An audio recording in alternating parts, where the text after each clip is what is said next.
우리 레위기 18장을 우리가 함께 읽었습니다마는 17장과 18장은 지도자들에게 주시는 말씀이다. 여러분 그렇게 이해를 하시면 되겠습니다. 17장에 보면 재판장에 관한 말씀을 하고 있는 것을 볼 수 있고요, 왕에게 요구하는 말씀을 우리는 볼 수 있습니다.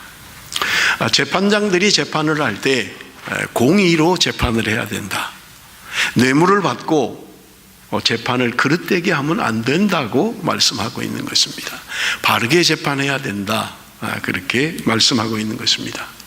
한 나라를 다스리는 왕에게 주시는 말씀은 언제나 하나님의 말씀을 복사해서 옆에다 두고 말씀을 읽고 말씀을 연구하고 말씀에 순종하는 삶을 살면 좋은 왕으로 그렇게 남게 될 것이라고 말씀하고 있습니다. 지금의 대통령과 다르죠. 절대 권력을 가지고 있는 왕입니다. 그런데 그도 하나님이 주신 것이다, 하나님으로부터 왔다는 것을 깨달아야 된다는 말이에요. 그래서 말씀을 늘 가까이 하고 말씀에 순종하는 삶을 살아야 할 것을 말씀하고 있습니다. 오늘 본문 18절은 제사장과 레위인에 대한 말씀을 하고 있는 것을 우리는 볼 수 있습니다. 여러분 우리 18장 1절 말씀을 한번 다 같이 읽겠습니다. 18장 1절 말씀 다 같이 읽습니다. 시작. 레위 사람 제사장과 레위의 온 지파는 이스라엘 중에 분깃도 없고 기업도 없을지니 그들은 여호와의 화제물과 그 기업을 먹을 것이라. 레위 지파에게는 기업이 없다는 거예요. 실제로 여호수아가 가나안 땅에 들어갔을 때 레위 지파에게는 땅을 분배하지 않았어요. 여러분, 땅이 없다는 말은 소출이 없다는 말입니다. 하나님이 그들에게 기업이 되신다, 성경 그렇게 이야기합니다. 그런데 여러분, 야곱에게는 많은 아들들이 있었죠. 우리가 보통 이스라엘의 12지파 그렇게 이야기를 하잖아요. 그런데 왜 특별히 레위 지파를 하나님이 그렇게 구별하여 세우셨는가 하는 것을 우리 한번 좀 살펴볼 텐데, 여러분 레위가 그 몇 번째 아들입니까? 여러분, 야곱이 결혼을 해서 자녀를 낳게 되죠. 야곱이 자기 형의 장자권을 팥주고 한 것으로 빼앗습니다. 이것 때문에 에서가 이제 야곱을 죽이려고 하죠. 그러니까 외삼촌 라반의 집으로 도망을 갑니다. 20년 동안 자기 외삼촌을 위해서 양을 기르게 돼요. 그런데 이 야곱이 자기 외삼촌의 딸이 있었는데 둘째 딸 라헬을 사랑했던 것입니다. 그래서 어느 날 외삼촌에게 제안을 합니다. 내가 당신을 위해서 7년 동안 봉사를 할 테니 당신의 작은 딸 라헬을 나의 아내로 달라, 그렇게 제안을 합니다. 외삼촌 라반이 그것을 허락해서 이제 라헬을 위하여 7년 동안 봉사를 하게 됩니다. 7년이 차고 나서 그는 드디어 작은 딸 라헬과 결혼식을 하게 되는 거예요. 그런데 첫날 밤을 치르고 보니까 자기가 사랑하는 라헬이 아니었어요. 언니 레아였던 것입니다. 그러니 야곱이 이제 외삼촌에게 따질 수밖에 없죠. 아니, 내가 분명히 작은 딸 라헬을 사랑했고 라헬을 아내로 달라고 했지, 내가 언제 레아하고 결혼한다고 했습니까? 그러니까 외삼촌이 하는 말이, 우리 지방의 풍습은 동생이 먼저 결혼하는 법은 없다, 언니가 먼저 결혼을 해야 된다. 그러니까 내가 나를 위해서 7년을 더 봉사를 하면 라헬도 내 아내로 줄 것이다, 그렇게 이야기를 해요. 그래서 야곱은 원치 않게 레아와 라헬을 아내로 얻게 됩니다. 그런데 첫째 언니인 레아라고 하는 이 사람이 낳은 자녀가 6이에요. 12아들, 야곱의 12아들 가운데 6을 낳게 되는데, 먼저 제일 장자 루벤을 낳게 됩니다. 그리고 둘째는 시몬이었고요, 셋째가 레위였던 거예요. 그리고 넷째는 유다라고 하는 아들을 낳는데 그 유다에게서 예수 그리스도가 탄생되는 거죠. 그래서 야곱의 셋째 아들 레위였던 것입니다. 그런데 이 레위라고 하는 사람이 어떤 사람인가 라고 하는 거예요. 여러분, 창세기 49장에 보면 야곱이 자기의 자녀들을 이제 마지막으로 죽기 직전에 축복하고 유언하는 것을 우리가 볼 수 있습니다. 자, 우리 한번 봅니다. 창세기 49장 5절에서 7절 말씀입니다. 한번 같이 읽겠습니다. 다 같이 시작. 시므온과 레위는 형제요 그들의 칼은 폭력의 도구로다. 내 호나 그들의 모의에 상관하지 말지어다. 내 영광아 그들의 집회에 참여하지 말지어다. 그들이 그들의 분노대로 사람을 죽이고 그들의 혈기대로 소의 발목 힘줄을 끊었음이로다. 그 노여움이 혹독하니 저주를 받을 것이요 분기가 맹렬하니 저주를 받을 것이라. 내가 그들을 야곱 중에서 나누며 이스라엘 중에서 흩으리로다. 야곱의 유언이에요. 마지막 자기의 자녀들에게 유언하고 축복합니다. 그런데 사실은 예언의 말씀이에요. 여러분 49장 1절에 보면 후일에 당할 일을 내가 너희에게 이르리라. 후일에 당할 일, 너희들이 앞으로 살아가면서 당할 일을 내가 너희들에게 이를 것이다. 사실은 유언이 아니라 예언이죠. 자기 아들들에 대한 예언이에요. 그런데 시므온과 레위에 대하여 야곱이 유언을 하면서 뭐라고 합니까? 칼은 폭력의 도구다. 너희들이 칼로 말미암아 폭력을 행사하게 될 거라는 거예요. 그러면서 하는 말이 무엇입니까? 내 호나 그들의 모의에 상관하지 말지어다. 내 영광아 그들의 집회에 참여하지 말지어다. 그들과 놀면 안 된다는 거예요. 그러면서 하는 말이 그들이 그들의 분노대로 사람을 죽이고 그들의 혈기대로 소의 발목 힘줄을 끊었음이로다. 그들이 그냥 화나는 대로, 분나는 대로, 분노대로, 혈기대로 사람도 죽이고 짐승도 죽이고 그렇게 했다는 거야. 그렇기 때문에 너희들의 결과는 뭐냐? 그 노여움이 혹독하니 저주를 받을 것이요 분기가 맹렬하니 저주를 받을 것이다. 여러분 무슨 이런 유언이 있습니까? 자기 자식들에 대해서. 아까 말씀드린 것처럼 이것은 앞으로 당할 일, 미래에 대한 예언을 야곱이 하고 있는 것을 우리는 볼 수 있어요. 칼을 가지고 폭력을 사용합니다. 혈기대로 사람을 죽여요. 분나는 대로 짐승도 죽여버리는 거예요. 그러니까 이런 사람들하고 같이 있으면 안 된다. 곁에 있지 마라. 지금 그 얘기를 하고 있는 것을 우리는 볼 수 있습니다. 여러분 야곱이 왜 이렇게 참 자기 자식들에게 이런 말을 했을까? 그들의 성품이 그랬던 거예요. 혈기가 너무 많은 거예요. 분이 너무 많은 거예요. 여러분 창세기 34장에 보면 한 사건을 다루고 있습니다. 야곱이 외삼촌 집에서 20년 동안 봉사를 하고 그리고 이제 자기 고향으로 돌아가려고 자기 처자식들을 데리고 자기가 외삼촌 집에서 얻은 그 짐승들을 데리고 이제 출발을 하는 거예요. 그런데 야복 강가에서 자기 형 에서가 20년이 지났는데도 지금 군사를 몰고 자기를 맞이하러 온다는 이야기를 듣습니다. 20년의 세월이 흘렀어요. 그런데 에서는 아직도 그 분노가 있는 거예요. 자기를 속이고 자기의 장자권을 빼앗은 놈, 내가 이놈을 그냥 두지 않겠다. 20년 동안 복수의 칼을 갈고 있었던 거예요. 그런데 야곱에게 들려오는 말이 형이 지금 군사를 이끌고 맞이하러 나왔다 하는 소식을 듣게 된 거예요. 야곱은 선물할 짐승도 보내고 그리고 제일 사랑하지 않는 사람들부터 보내기 시작합니다. 마지막에 사랑하는 라헬과 자기 자식을 보내요. 그리고 자기가 못 건너요 그 강을. 그리고 그 밤을 거기서 유숙하게 됩니다. 그리고 하나님 앞에 기도합니다. 성경은 씨름했다. 천사와 씨름했다. 그리고 나서 일어난 일이 형 에서의 마음이 녹아졌던 거예요. 그래서 야곱이 지금 이동하는 중에 고향으로 가는 중에 세겜이라고 하는 곳에 이르러 장막을 치고 머물려고 해요. 굉장히 좋았던 곳이었던 것 같아요. 그런데 문제가 생긴 것이 자신의 12 아들 말고 딸이 하나 있었는데 이름이 디나예요. 리나가 아니고 디나입니다. 우리 이 집사님 딸 리나, 이름이 비슷하죠. 디나, 리나. 이 디나가 그냥 집에 좀 조신하게 있었으면 좋을 건데 새 장소에 가니까, 새로운 환경에 가니까 뭐 좀 좋은 게 있나 구경을 나갔던 것 같아요. 나갔다가 그만 그 지역의 추장의 아들에게 강간을 당하는 일이 벌어집니다. 강간을 당하고 집에 돌아온 거예요. 그러니까 오빠들이 이게 난리가 난 거예요. 그냥 두면 안 된다. 그런데 숫자는 적고 저쪽은 강하고 우리는 약한데 도대체 어떻게 되느냐. 그때 거짓말로 이야기를 합니다. 저쪽에서는 결혼하길 원해요. 야곱의 딸 디나와 결혼하기를 원하는 거예요. 그러니까 제안을 합니다. 당신들이 결혼을 하려면 그냥 하면 안 됩니다. 우리 풍습대로 해야 되는데 당신들이 할례를 받아야 됩니다. 그러면 우리가 결혼하고 당신들과 사돈지간을 맺고 함께 거하고 함께 살겠습니다 라고 이야기합니다. 여러분, 할례를 행한다는 말은 여러분 포경수술을 이야기하는 거예요. 그러니까 그쪽에서도 전부 다 좋게 여겼던 거예요. 그래서 모든 남자들이 전부 다 할례를 행했던 것입니다.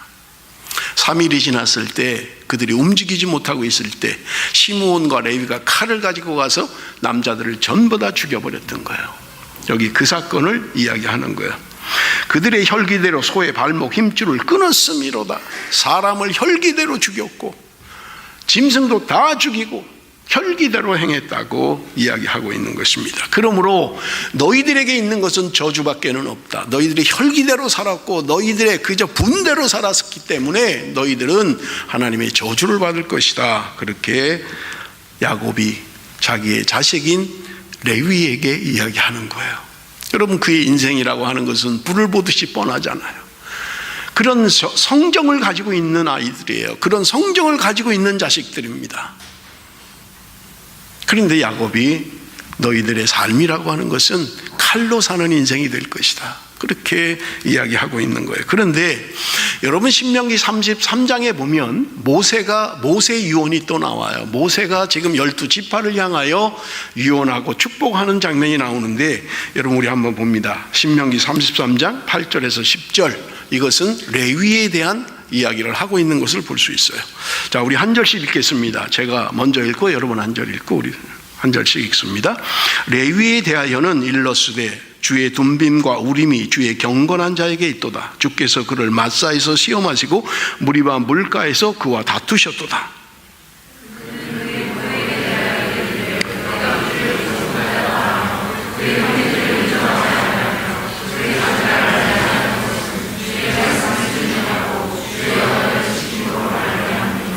주의 법도를 야곱에게 주의 율법을 이스라엘에게 가르치며 주 앞에 분향하고 온전한 번제를 주의 제단 위에 드리리로다.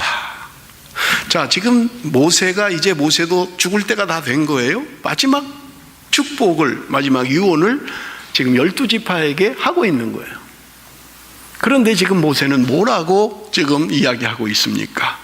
레위에 대하여는, 그러면서 하는 말이 주의 경건한 자에게 있도다. 모세는 지금 레위를 향하여 경건한 자라고 이야기를 하는 거예요. 그 다음에 구절은 여러분 조금 해석하기가 쉽지 않습니다만은 이 말은 그런 내용이에요. 하나님의 말씀에 우선을 뒀다는 거예요. 부모라 할지라도, 형제라 할지라도, 자식이라 할지라도 하나님의 말씀이 우선되는 삶을 살았다는 거예요. 그 얘기를 9절에 하고 있는 거예요. 그리고 10절에 뭐라고 합니까? 주의 법도를 야곱에게 주의 율법을 이스라엘에게 가르치며, 율법을 가르치라는 거예요. 주 앞에 분향하고 온전한 번제를 주의 제단 위에 드려야 된다. 지금 자신의 아버지인 레위의 아버지인 야곱이 하는 말과 모세가 하는 말이 너무나 확연히 틀린 거예요. 그를 경건한 자라고 이야기하고 있습니다. 그런가 하면 어떤 것보다 말씀 우선으로 살았던 사람이다. 율법을 가르쳐야 된다. 그리고 하나님 앞에 예배하는 예배자로 서야 된다. 그렇게 이야기하고 있는 거예요. 너무나 판이하게 달라요. 시간이 흐르고 나서 그렇게 혈기대로 살았고 칼로 살았고 사람들을 죽이고 했던 그 레위가 지금 시간이 흘러서 모세가 이야기하기는 경건한 사람이다. 누구보다 하나님의 말씀을 우선시하는 사람이다. 그는 이스라엘 백성들에게 말씀을 가르칠 사람이다. 이렇게 이야기하는 거예요. 너무나 다르잖아요. 도대체 무슨 일이 있었길래 레위는 이런 모세의 축복을 받는 사람으로 변화되었는가 하는 것입니다. 여러분, 민수기 25장 11절에서 13절을 한번 보십시오. 민수기 25장 11절에서 13절. 민수기 25장 11절에서 13절 같이 읽습니다. 시작. 제사장 아론의 손자 엘르아살의 아들 비느하스가 내 질투심으로 질투하여 이스라엘 자손 중에서 내 노를 돌이켜서 내 질투심으로 그들을 소멸하지 않게 하였도다. 그러므로 말하라. 내가 그에게 내 평화의 언약을 주리니 그와 그의 후손에게 영원한 제사장 직분의 언약이라. 그가 그의 하나님을 위하여 질투하여 이스라엘 자손을 속죄하였음이니라. 여러분, 이게 도대체 무슨 말인지 이해하기 어렵겠습니다만은 설명을 드리면 그런 거예요. 여기 11절에 보면 제사장 아론의 손자 엘르아살의 아들 비느하스 이렇게 나오잖아요.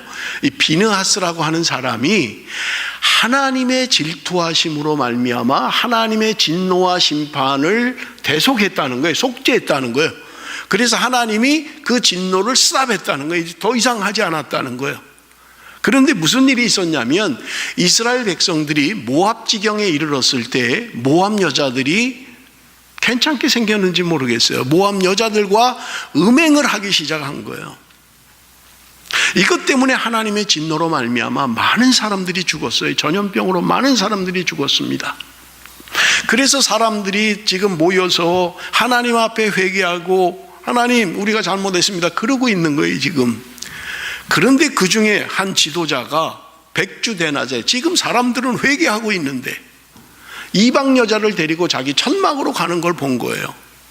다 봤겠지요. 비느하스만 봤겠어요. 그런데 비느하스가 그 모습을 보자 하나님의 질투하심이 발동됐던 거예요. 그래서 창을 가지고 들어가서 천막으로 들어간 그 남자와 여자를 찔러서 죽여버렸던 거예요. 이것을 지금 이야기하는 거예요. 하나님이 하나님의 질투하심으로 비느하스라고 하는 사람이 하나님의 질투하심으로 그들을 죽였다는 거예요. 그래서 하나님의 진노가 멈췄다. 하나님의 마음이 풀어졌다. 그렇게 이야기를 하는 거예요. 그러면서 이 비느하스에게 하는 말이 여러분 13절에 그와 그의 후손에게 영원한 제사장 직분의 언약이라. 그가 그의 하나님을 위하여 질투하여 이스라엘 자손을 속죄하였음이니라. 하나님이 지금 레위 지파 그들에게 영원한 제사장 언약을 주고 있는 것을 우리는 볼 수 있는 것입니다. 폭력의 상징이었던 레위였어요. 아버지도 그들을 이야기할 때 혈기대로 사는 자야. 분노가 너무 많아. 그들하고 놀면 안 돼. 그들하고 가까이 있으면 안 돼. 그랬던 그 레위인데 지금 레위 지파가 완전히 달라진 거예요. 여러분 비느하스라고 하는 사람 아론의 손자입니다. 그가 하나님의 질투하심을 가지고 이스라엘을 속죄했다 그렇게 이야기하는 거예요. 그들의 죄를 비느하스가 속죄했다고 그렇게 이야기하고 있는 것을 우리는 볼 수 있는 것입니다. 하나님의 질투하심 때문에 레위 지파는 변해졌던 거예요. 달라졌던 거예요. 그렇게 분노로 살았던 사람이, 혈기로 살았던 사람이, 칼로 살았던 사람이 완전히 달라진 거예요. 그래서 모세는 이야기를 그들은 경건한 자들이다. 부모 형제라 할지라도 하나님의 말씀을 우선해 두는 사람들이다. 그들은 하나님의 말씀을 가르칠 사람들이다. 그들은 제사장 직분을 행할 사람들이라고 말씀하고 있는 것을 우리는 볼 수 있습니다. 우리 잠깐 그 도표를 좀 보여주세요. 야곱 있죠? 야곱의 아들들 가운데 첫째 루벤, 둘째 시몬, 셋째 레위예요. 레위의 후손 가운데 여러분 게르손, 고핫, 무랄이라고 하는 세 아들이 있는데 고핫의 후손 가운데 여러분 이무람, 이스할, 헤브론, 우시엘이라고 하는 아들이 낳게 됩니다. 그런데 이 고핫의 첫째 아들 아므람이라고 하는 사람이 모세와 아론의 아버지예요. 그리고 여러분 요 둘째 이스할의 족보를 다시 내려가면 고라, 네벡, 시글이라고 돼 있잖아요. 이 고라라고 하는 사람이 여러분 우리가 성경에 보면 반역을 일으키는, 그래서 땅이 갈라져서 죽는 고라 자손인 것을 볼 수 있죠. 그래서 지금 이 후손들을 보세요. 레위, 고핫, 그 다음에 아므람으로 내려가서 그 다음에 모세와 아론. 이 아론의 후손들 네 사람이 있는데 나답, 아비후, 엘르아살, 이다말. 이렇게 돼 있잖아요. 그죠? 그런데 나답과 아비후는 다른 불을 들이다가 즉사하게 됩니다. 그리고 엘르아살과 이다말만 남죠. 그래서 제사장의 계열이 아론에서 엘르아살과 이다말로 내려가는 거예요. 그런데 아까 읽었던 성경에 아론의 손자요 엘르아살의 아들인 비느하스, 제사장 계열이죠. 이렇게 내려가는 거예요. 물론 이제 중간에 지금 빠져 있어요. 점점 돼 있는 건 이 사람들만 있는 게 많다는 뜻이죠. 사독까지 내려가게 되고요. 중요해서 이 이름이 있는 거예요. 여기 이다말이라고 하는 제사장이 또 있어요. 엘르아살도 제사장이고 이다말도 제사장이죠. 제사장의 아들은 자동으로 승계가 되니까 제사장이에요. 그런데 이다말의 후손 가운데 아히멜렉이라고 내려가죠. 이 이다말의 후손 가운데 여러분이 잘 아는 엘리라는 제사장이 저 후손 가운데, 이다말의 후손 가운데 있는 거예요. 조금 더 자세하게 이야기를 하면 지금 엘르아살의 후손 가운데 사독, 그리고 이다말의 후손 가운데 아히멜렉이라고 되어 있습니다만은 사실은 아히멜렉이 아니에요. 이름이 조금 틀린 것을 우리가 볼 수 있는데, 여러분 그 아비아달이라고 하는 제사장입니다. 아비아달이라고 하는 제사장. 이 사람들이 다윗 시대 때 아까 우리 엘르아살의 후손 가운데 사독이 있었잖아요. 그리고 이다말의 후손 가운데 여러분 그 아히멜렉이라는 이런 아비아달이라는 제사장이 두 사람이 아주 지도적으로 일했던 사람이에요. 그런데 다윗 왕의 후손, 왕위 쟁탈전 때문에 갈라지게 됩니다. 그래서 아비아달은 지금 누구를 지지하냐면 다윗의 아들 솔로몬이 있지만 그를 지지하지 않고 아도니아를 지지하는 거예요. 그리고 사독은 솔로몬을 지지하게 됩니다. 그런데 솔로몬이 왕이 되지요. 그러므로 말미암아 아도니아를 지지했던 아비아달 제사장은 면직이 돼버려요. 그게 이제 역대하에 나오는 사건의 내용이에요. 이다말의 후손 가운데 엘리 제사장이 나오고 엘리 제사장 가운데 아비아달이라는 제사장이 나오는데 결국은 면직돼 버리는. 그리고 지금 엘르아살의 후손들은 그대로 내려가서 솔로몬 왕 때도 대제사장을 역임하고 계속 승계되는 것을 우리는 볼 수 있습니다. 자, 이게 지금 아론의 후손들로 말미암아 이어지는 제사장 계보인 것을 우리가 볼 수 있어요. 자, 우리 오늘 본문 18장 1절 2절을 다시 한번 봅니다. 오늘 우리가 읽었던 말씀 18장 1절 2절 다 같이 읽습니다. 시작. 레위 사람 제사장과 레위의 온 지파는 이스라엘 중에 분깃도 없고 기업도 없을지니 그들은 여호와의 화제물과 그 기업을 먹을 것이라. 그들이 그들의 형제 중에서 기업을 가지지 않을 것은 여호와께서 그들의 기업이 되심이니 그들에게 말씀하심 같으니라. 지금 말씀드렸잖아요. 17장에 재판장과 왕에 대한 하나님의 말씀이 있고 18장에는 제사장과 레위에 대한 말씀이 있다고 그렇게 말씀을 드렸어요. 그런데 제사장에 대한 이야기를 하는 거예요. 12아들 12지파 가운데 다른 지파들은 분깃이 있어요. 땅을 분배받습니다. 그런데 레위 지파는 분깃이 없었던 거예요. 땅을 분배받지 않아요.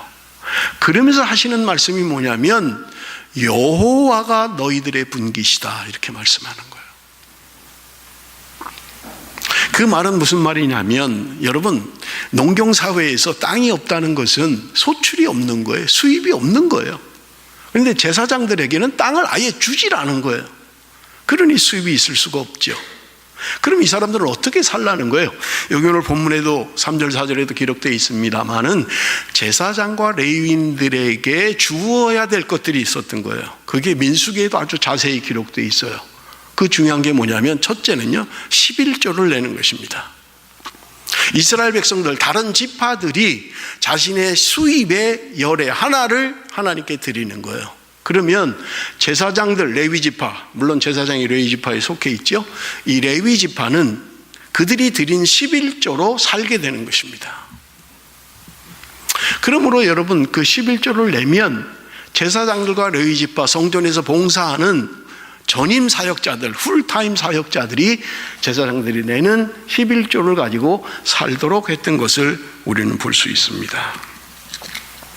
그런데 여러분 성경에 보면 비느하스 시대 때 히스기야 왕 시대에 제사장들이 도망가는 일들이 벌어집니다. 제사장들이 자기네 직분을 버리고 다 도망가 버리는 거예요.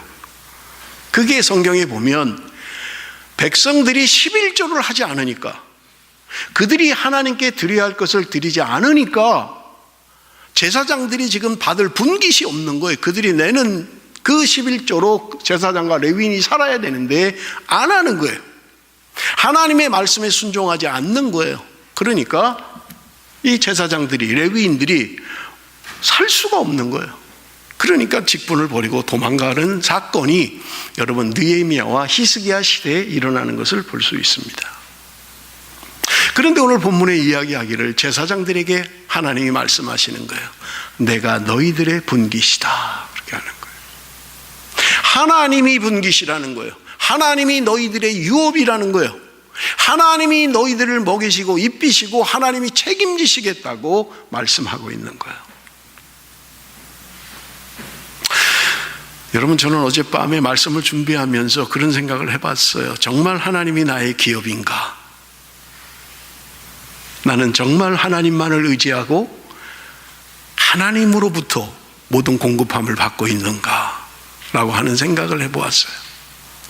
여러분, 우리가 많은 말씀들이 있죠. 말씀에 순종해야 될 것들. 그런데 우리는 하나님의 말씀을 신뢰하지 않는 거예요. 하나님이 기업이라고 하는데도 못 믿는 거예요. 내 손에 쥐는 것을 더 확실히 믿는 거예요. 내가 뭔가 가지고 있는 게 더 확실한 거예요. 하나님이 내가 너희의 분깃이다라고 이야기해도 그 말씀을 신뢰하고 그 말씀을 믿고 하는 사람은 많지 않은 것을 우리가 볼 수 있습니다.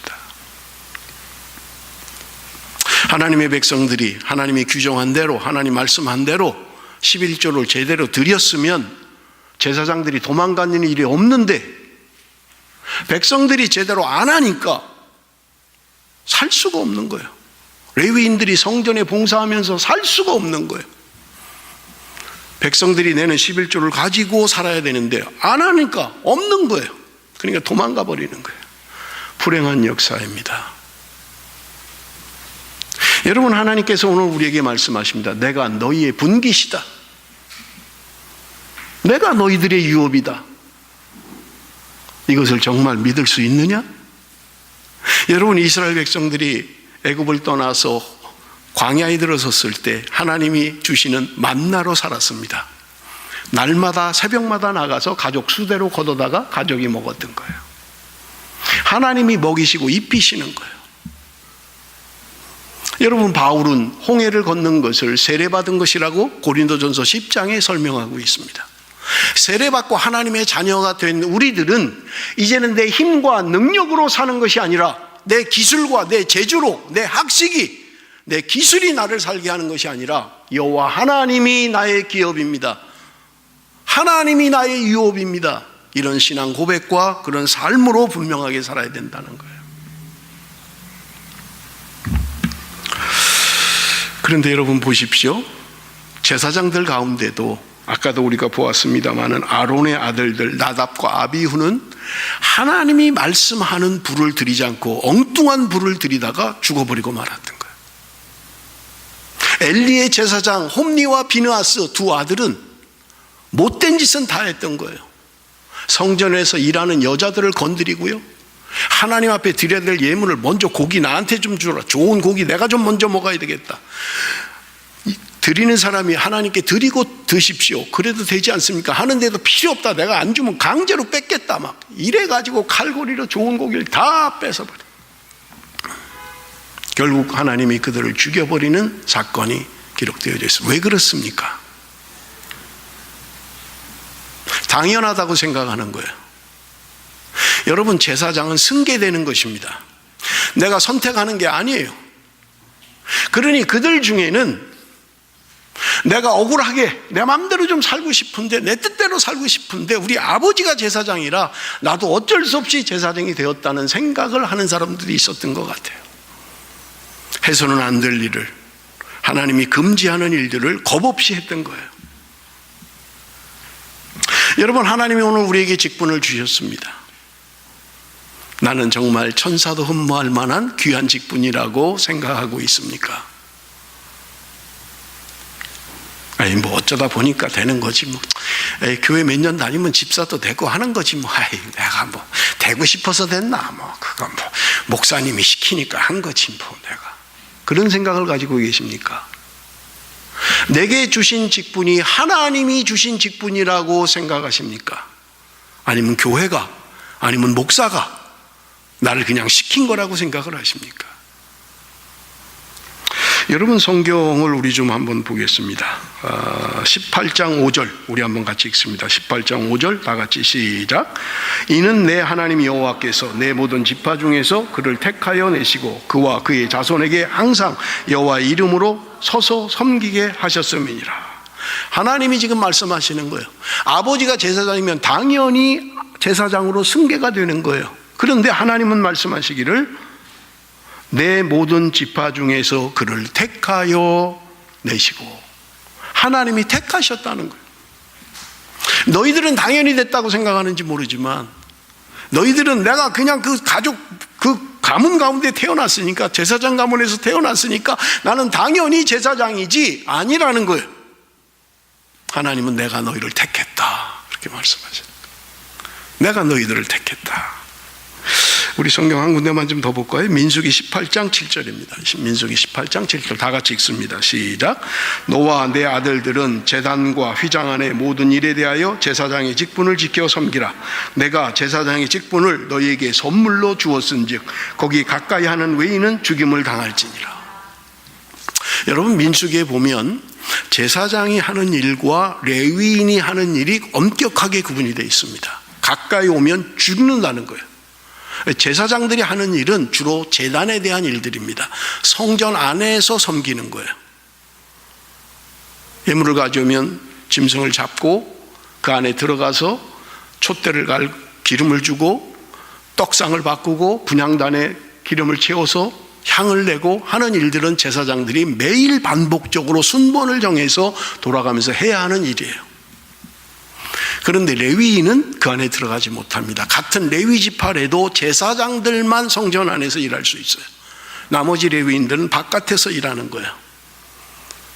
여러분, 뭐 고기를 잡으려면 나무도 있어야 되고요, 물도 있어야 되고요, 필요한 것들 있잖아요. 제사를 드리고 나면 쓰레기 걷어내서 바깥으로 버려야 되고요. 이런 일들은 레위인들에게 주어진 일이에요. 제사장에게 주어진 일이 아니에요. 제사장은 성전 안에서 일어나는 일들을 행하도록 말씀하고 있는 것을 우리는 볼 수 있습니다. 그런데 여러분, 민수기 18장 7절에 뭐라고 해요? 제사장 직분을 너희에게 선물로 주었다. 아니, 당연히 아버지가 제사장이면 제사장 되는 건데 하나님은 말씀하시기를 내가 너희들에게 선물로 준 것이다 이렇게. 여러분, 선물이라고 하는 것은 내가 그럴 만한 자격이 있거나 그런 만한 일을 해서 받는 것은 선물이 아닙니다. 대가입니다. 그러나 선물은 내가 한 게 없는데, 자격이 없는데 주어질 때 선물인 거예요. 그러니까 감사하지요, 감격하지요. 그런데 하나님이 말씀하시기를 제사장 직분은 내가 너희들에게 선물로 준 것이다 이렇게 이야기하는 거예요. 네가 받을 만한 자격이 있어서가 아니야. 네가 제사장 직분을 행할 만해서 준 게 아니야. 내가 너에게 선물로 준 거야. 자동으로 저절로 된 거 아니야. 내가 너를 택한 것이야. 하나님은 말씀하고 있는 것입니다. 사랑하는 성도 여러분, 제사장은 누구입니까? 지금은 제사장이 없잖아요. 제가 마지막 결론으로 말씀을 드리겠습니다마는 오늘 주님이 우리에게 말씀합니다. 너희가 왕 같은 제사장이다 그렇게 하는 거예요. 하나님이 그 제사장 직분을 내가 택한 거야. 그리고 내가 너희들에게 선물로 준 거야 말씀하고 있는 것입니다. 그렇다면 오늘 왕 같은 제사장인 저와 여러분이 하나님이 내게 주신 직분, 하나님이 선물로 주셨다는 거예요. 하나님이 나를 택하셨다는 거예요. 내가 한 거 아니고, 내가 좋아서 한 거 아니고, 내가 선택해서 한 것이 아니라 하나님이 나를 선택해서 하나님이 나에게 선물로, 자격이 없는 나를 선물로 주셨다고 말씀하고 있는 것입니다. 그렇다면 자격 없는 나에게 귀한 직분, 천사도 흠모할 만한 귀한 직분을 주셨다면 여러분, 우리가 충성해야 되지 않겠습니까? 맡은 자에게 구할 것은 충성이니라 말씀하고 있는 거예요. 자, 6절에서 8절 말씀을 우리 봅니다. 6절에서 8절 말씀입니다. 한 절씩 읽겠습니다. 이스라엘 온 땅 어떤 성읍에서든지 거주하는 레위인이 간절한 소원이 있어 그가 사는 곳을 떠날지라도 여호와께서 택하신 곳에 이르면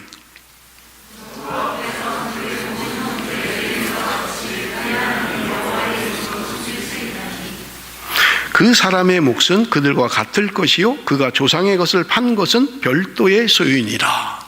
제사장에 대한 지금 말씀을 계속하고 있는 거예요. 자, 그런데 여기 보면 여러분 레위인들 가운데 특별히 제사장들은 행정 편제를 나눌 때 이스라엘을 48도로 나누었습니다. 그리고 그 도의 제사장들을 파견을 했던 거예요. 말씀을 가르치고 예배를 인도하기 위해서. 그런데 이 사람들이 지금 지방에 있는 거예요. 그런데 예루살렘에 성전이 있잖아요. 그러니까 이 사람이 중앙으로 가려고 하면 그렇게 받아주라는 거예요. 그리고 그들이 받는 몫은 똑같이 주라는 거예요. 그리고 일하는 건 똑같이 할 수 있다는 거예요. 여러분, 어디에서 사역하느냐 중요하지 않다는 거예요. 내가 하는 일은 지방에서 하든 중앙에서 하든 똑같다는 거예요. 여러분, 이 제사장을 오늘날 교육자라고 한다면 교육자들은 어디에 있든지 똑같은 일을 해야 된다는 거예요. 그 사람이 중앙으로 와도 똑같은 일을 하고요, 지방으로 내려가도 똑같은 일을 해야 된다는 거예요. 여러분, 우리가 살아가는 현실의 삶은 그렇습니까? 신학교를 졸업하는 매년마다 수많은 졸업생들이 있어요. 그들이 원하는 것은 큰 교회, 도시에 있는 큰 교회를 선호하는 거예요. 그래서 큰 교회는 목사만 몇백 명씩 있는 거예요. 숫자가 많으니까 어쩔 수 없이. 그들이 몇 년 동안 부교육자를 하다가 어디 교회 하나가 비면 좋은 자리 찾아가는 거예요. 지방에 300-400명 모이는 교회. 그래서 그렇게 모이는 거예요. 그런데 정말 정작 시골에는 몇 명 모이지 않는 조그만 교회는 가려고 하지 않는 거예요.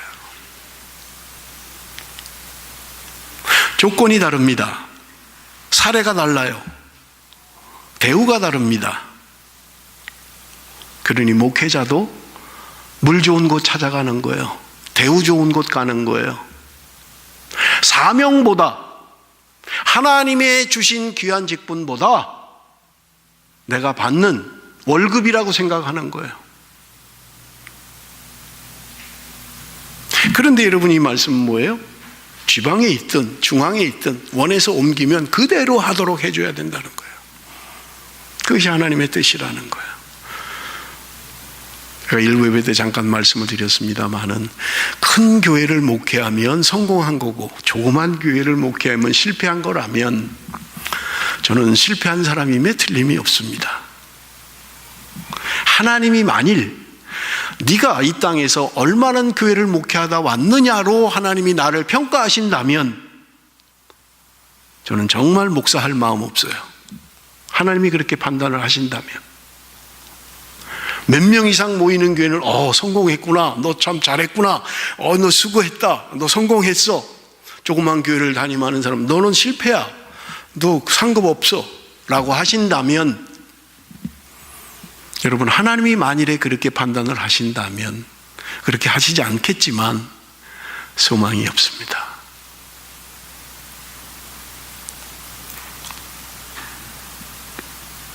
큰 교회, 물론 마음은 누구나 다 그렇겠죠. 여러분, 중요한 것은요, 무엇이 그렇게 움직이게 하느냐는 거예요.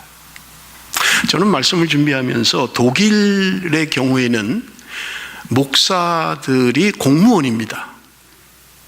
그래서 목사의 사례를, 월급이죠, 샐러리를 국가에서 지급을 해요. 그러니까 동일한 거예요. 목사면 그냥 다 동일하게. 그러다 보니까 독일 교회의 문제가 뭐냐면 목회자가 열심히 안 하는 거예요. 왜? 해봐야 뭐 그거 뭐 난 월급 국가에서 받는데 열심히 해도 그거 안 해도 그거 그냥 똑같이 받는 거예요. 그러니까 굳이 그렇게 뭐 애써서 하려고 하지 않는 거예요. 그냥 뭐 시간만 지나면 월급 나오는 거고 그냥 뭐 적당히 하면 뭐 사는 거니까. 그런데 여러분, 한국 교회 같은 경우에는 교회의 사이즈가 그 목회자의 모든 걸 결정하잖아요. 타는 차가 다르고요, 사는 집이 다르고요, 받는 사례가 다르고요. 저 지방의 조그만 교회는 살기도 힘들 정도로 그렇게 하는데 큰 교회 목사들은 좋은 집에 좋은 차에 정말 우리가 들으면 놀랄 만한 사례를 받으면서 목회를 하잖아요. 어떤 게 좋은 것인가? 그러다 보니까 좋은 것을 향해서 인간적인 세상적인 가치관을 가지고 그렇게 하려고 하는 거예요. 무리하게라도 성전을 지어야 사람들이 오니까 빚을 내서라도 성전을 지어서 지금 한국교회 팔려고 내는 교회가 수도 없습니다. 안 되는 거예요. 빌린 돈을 못 갚는 거예요. 전부 다 내놓는 거예요, 교회를. 그걸 이단들이 사들이는 거예요, 지금. 예산도 없이 계획도 없이, 물론 했겠죠. 성전을 지면 사람들이 더 올 거고, 교회를 지면 사람들이 더 몰려올 거고, 그럼 헌금이 더 많아질 거고, 그럼 우리 감당하고도 할 수 있을 거다라고 했는데 안 되는 거예요. 그러니까 수많은 교회들이 자빠지는 거예요, 지금. 무엇이 옳은 것인가? 무엇이 바른 것인가? 하나님이 오늘 분명하게 말씀하시는 것은 내가 너희들의 기업이다. 나는 그런 신앙으로 살고 있는가? 나는 그런 믿음으로 살고 있는가 하는 것입니다. 여러분, 9절부터 14절까지는 가나안 땅에 들어가면 가증한 일을 행하지 말라고 말씀합니다. 9절 우리 한번 봅니다. 내 하나님 여호와께서 내게 주시는 땅에 들어가거든 너는 그 민족들의 가증하는 일을 본받지 말 것이니. 가증한 일이 뭐냐? 10절 11절에 기록하고 있습니다. 그의 아들이나 딸을 불 가운데 지나게 하는 자나 점쟁이나 기륭을 말하는 자나 요술하는 자나 무당이나 진언자나 신접자나 박수나 초혼자를 너희 가운데 용납하지 말라. 뭐 제가 다 설명을 하진 않겠습니다. 점쟁이들, 점치는 것 용납하면 안 된다는 거예요. 그런데 그리스도인이 되었음에도 불구하고 연초가 되면 재미삼아 점을 치는 직분자들이 있다는 소식을 벌써부터 듣고 있습니다. 여러분, 재미로도 하면 안 돼요. 그냥 뭐 그런 게 아니고 그냥 운세나 한번 보는 거. 그 운세에 내 모든 걸 맡기는 인생입니까? 내 인생이 적어도 한날에 운세에 맡겨져야 되는 거예요. 별점을 봐야 내 운이 정해지는 거예요. 그걸 믿는 거예요. 여러분, 여기 뭐예요? 전부 다 기륭을 말하는 자. 당신 하나님이 나에게 보여주셨는데 잘 될 겁니다. 사업이 잘 될 겁니다. 하나님이 나에게 보여주셨습니다. 당신은 어려운 일이 있을 겁니다. 오늘 가능하면 밖에 안 나가면 좋겠습니다. 그런 얘기를 듣고 살아요? 그걸 믿고 삽니까? 그런 거 용납하지 말라는 거예요. 나의 생명은, 내 모든 기륭하복은 하나님께 있습니다. 여호와 하나님이 나의 기업입니다. 적어도 이런 신앙과 이런 믿음으로 살지 않는다면 여러분, 우리의 삶이 얼마나 불쌍한 인생이 되어버립니까? 무엇에 나를 맡기고 사는 거예요, 도대체? 믿는 사람이 아직도 결혼하면서 결혼 날짜를 잡아야 되나요? 이사 가는데 태기를 해야 되나요? 죄송합니다. 전 집사님이 언제 제가 그냥 들은 얘기예요. 어느 날이 이사해달라고 수없이 연락이 왔대요. 감당할 수가 없잖아요. 그렇게 다른 나라면 안 됩니까? 안 된다는 게 그날 꼭 이사를 해야 된다는 거예요. 그 사람들은 그런 거 보는 거예요. 무슨 날인지 모르겠어요. 이사하는데 좋은 날인지 하여튼 좋은 모르겠어요. 뭐 안 믿는 사람은, 세상 사람은 그거는 우리가 하나님의 백성들이 이런 짓을 하면 안 됩니다. 자녀가 결혼하는데 날 받아야 되고 이사 가는데 날 받아야 되고 이런 말도 안 되는 짓을 하면 안 돼요. 하나님 기뻐하는 게 아니에요. 용납하지 마라. 너희들 가운데 이런 것들을 용납하면 안 된다고 우리에게 말씀하고 있는 것입니다. 거짓 선지자를 어떻게 구분합니까? 오늘 22절이 말씀하고 있습니다. 22절 우리 한번 같이 읽습니다. 다 같이 시작. 만일 선지자가 있어 여호와의 이름으로 말한 일에 증언도 없고 성취함도 없으면 이는 여호와께서 말씀하신 것이 아니요 그 선지자가 제 마음대로 한 말이니 너는 그를 두려워하지 말지니라. 자, 선지자가 뭔가를 이야기했어요. 앞으로 망한다, 한국에 전쟁이 일어난다, 하여튼 뭔가 얘기를 했어요. 그런데 그 말에 증험도 없다. 증험이라는 말을 제가 사전에 찾으니까 실제로 사실을 경험함 또는 증거로 삼을 만한 경험, 증거로 삼을 만한 경험을 증험이라고 이야기한다. 증거로 삼을 만한 경험, 그것도 없어요. 그리고 성취되지도 않았어요. 그러면 뭐예요? 하나님이 말하라고 한 게 아니라 지 생각대로, 지 마음대로. 여러분, 다른 번역을 보니까 뻔뻔스럽게 지 말한 거예요. 지 말, 지 생각. 근데 그걸 예언이다, 그걸 계시다, 하나님이 주신 것이다.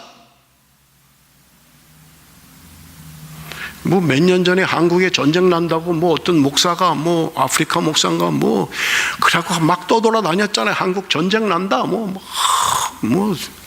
그게 이 역사적 증거다, 앞으로 이렇게 돼서 이렇게 하고 전쟁이 나고, 아직도 안 나고 있잖아요. 그런 자들을 두려워하면 안 된다는 거예요. 성경에 말합니다. 돌로 쳐서 죽여야 된다는 거예요. 그런 자들은. 여러분, 예언하는 자들이요, 그 예언이 이루어지지 않으면 죽여야 되는 거예요. 그러니까 예언하는 사람도 함부로 하면 안 돼요. 생명을 걸고 해야 돼요. 그렇게 확실하지 않으면 안 된다는 거예요. 그런데 요즘 아니면 말고, 하나님이 어떻게 합니다, 어떻게 합니다, 아니면 말고, 그런 자들이 자기 생각대로, 자기 마음대로 뻔뻔스럽게 이야기하는 것들을 그걸 받아들이고 그걸 믿고 그렇게 하면 안 된다고 우리에게 분명하게 말씀하고 있는 것입니다. 성경을 한 군데 읽고 마치겠습니다. 베드로전서 2장 9절 우리 읽고 마칩니다. 베드로전서 2장 9절입니다. 다 같이 읽겠습니다. 시작. 그러나 너희는 택하신 족속이요 왕같은 제사장들이요 거룩한 나라요 그의 소유가 된 백성이니 이는 너희를 어두운 데서 불러내어 그의 귀한 빛에 들어가게 하신 이의 아름다운 덕을 선포하게 하려 하심이라. 하나님이 오늘 저와 여러분을 위해서 말씀하십니다. 구약시대 때는 제사장이 있었어요. 하나님과 백성들 사이에 중보하는 제사장이 있었습니다. 그런데 예수 그리스도가 십자가에 달려 돌아가실 때 휘장은 찢어졌어요. 성소와 지성소를 가로막고 있는 휘장이 찢어지고 예수 그리스도의 죽음으로 말미암아 우리는 더 이상 제사장이라는 중재자를 둘 이유가 없습니다. 우리는 그래서 하나님 앞에 직접 나갈 수 있는데, 그래서 하는 말이 뭐예요? 우리는 택하신 족속이요 왕같은 제사장들이다 말씀하고 있는 거예요. 우리가 제사장이라는 거예요. 내가 하나님 앞에 나가면 돼요. 중재자 필요 없어요. 그렇다면 오늘 하나님이 신명기 18장을 통해서 우리에게 주시는 말씀, 제사장들에게 주셨던 말씀, 내가 너희의 기업이다. 여러분, 이것은요 풀타임 사역자에게만 주시는 말씀이 아니에요. 현대판 목사에게만 주는 말씀이 아니라는 말입니다. 구원받은 하나님의 백성들, 왕같은 제사장들, 하나님의 백성들에게 주시는 말씀인데, 내가 너희들의 기업이다. 내가 이 땅에서 땅 한 떼기 없지만, 내가 살아갈 근거 하나 없어도 하나님이 나의 기업이십니다. 하나님이 나의 유업입니다. 하나님이 나를 먹이십니다. 하나님이 나를 책임지십니다 라고 하는 분명한 신앙을 가지고 살지 않는다면, 여러분, 내가 가진 거 의지할 수밖에 없습니다. 내가 갖고 있는 거 믿을 수밖에 없어요. 사랑하는 성도 여러분, 하나님께서 나를 위하여 만나를 내리실 때마다 하나님이 나의 기업이구나, 하나님이 주시는 수입이 있을 때마다 하나님이 나의 유업이구나 하는 것들을 감사하고 감격하고, 여러분 그런 삶을 살아야만 합니다. 제가 헌금에 대한 설교를 잘 하지 않습니다. 그러나 여러분, 하나님 앞에 11조를 드려야 됩니다. 말씀에 순종하는 것은요, 이와 여와 막론하고 형편과 처지를 불문하고 하나님 앞에 행해야만 하는 것입니다. 제가 지난번에도 한번 민수기 할 때 말씀을 드렸습니다마는, 출애굽한 이스라엘 백성들 가운데 장정의 숫자가, 전쟁에 나갈 만한 20세 이상의 숫자가 60만 3,550명입니다. 그런데 레위는요 22,000명이에요. 백성들이 내는 11조로 살아갈 사람들이 22,000명이었습니다. 그런데 11조를 내야 할 사람은요 60만 3,550명이에요. 저거로 어림잡아도 30명이 내는 11조로 한 명의 레위인을 먹이는 거예요. 제대로만 하면 도망갈 일 없어요. 제대로만 하면 궁핍할 일이 없습니다. 그런데 주의 백성들이 하나님의 말씀에 순종하지 않는 거예요. 하나님 말씀대로 안 하는 거예요. 말씀을 내 환경대로, 내 형편대로 자꾸 생각하는 거예요. 내 생각대로 하는 거예요. 내 형편대로 하는 거예요. 그건 하나님이 원하는 방법이 아닙니다. 여러분, 하나님 것을 하나님께 드리는 하나님의 백성들, 그것은 말씀에 순종하는 것입니다. 그럴 때 하나님께서 우리에게 복을 주신다고 약속하고 있는 것입니다. 기도하겠습니다.